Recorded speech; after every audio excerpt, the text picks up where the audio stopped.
we've talked a lot about where we've come from, how we got here today.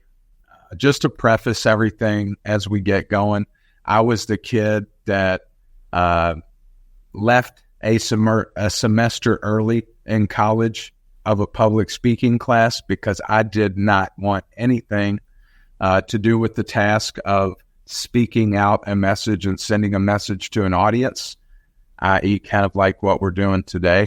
So we've come a long way in the journey. And as we prepared for this, I asked you, what did that look like for you? Like, go take yourself back to when that started. Like, some people aren't doing this every day.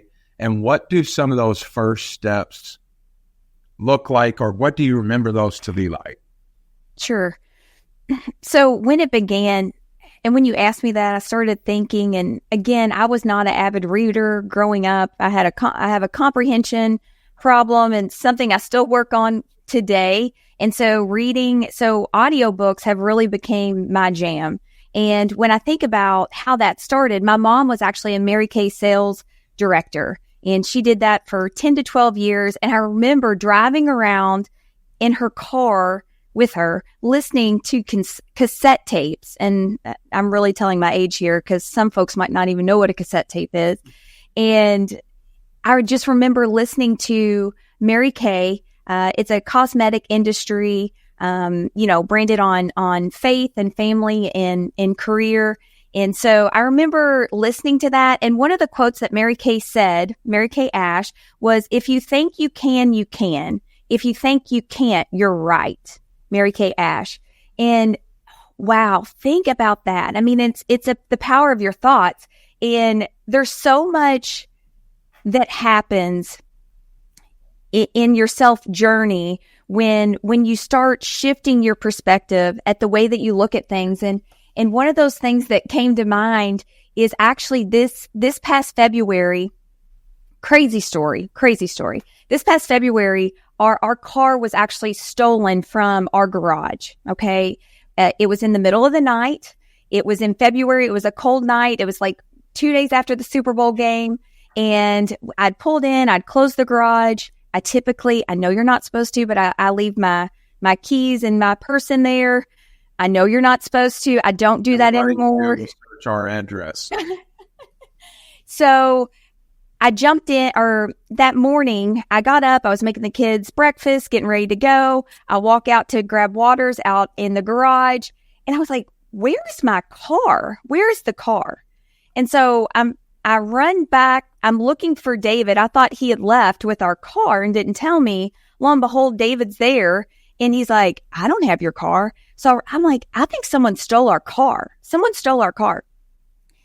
Lo and behold, we ended up finding our neighbor had a camera on our house, and we went back and watched video of this footage. And what had happened was, it was like probably about 2:00 in the morning. They had showed up.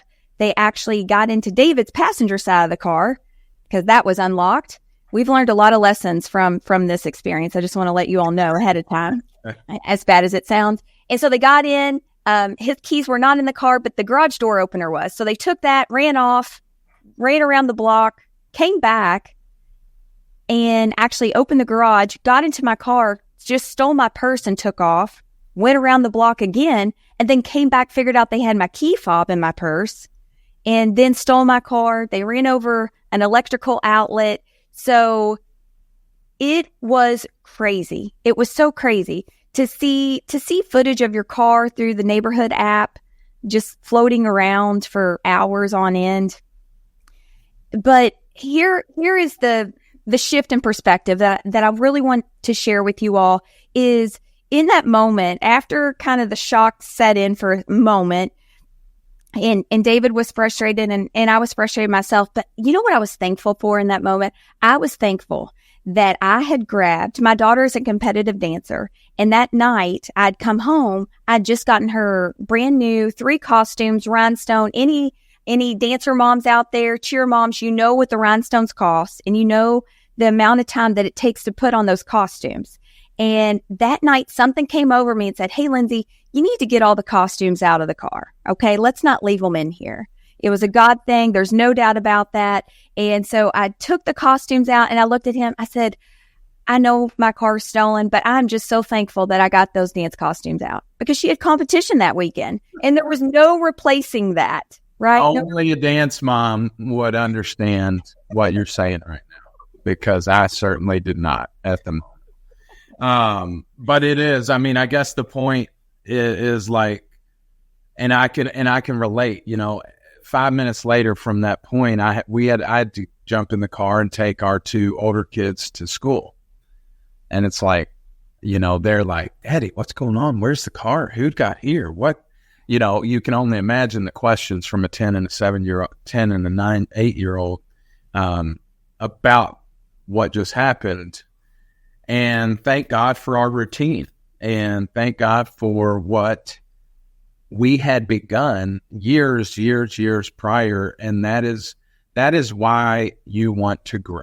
Right? That is why you want to dive in and listen to the message today, take some notes, and actually apply what we are going to talk about to your life. Because when life's going to always come at you, right? Like life is always going to continue to show itself at you. If you're not going through a storm, you're either getting ready for one, you just came out of one, or you're right in the middle of it, right? So, that is a lot of what kind of stems from this overarching theme that we want to set. And that is life is going to change. And we've got to be the owners of the change.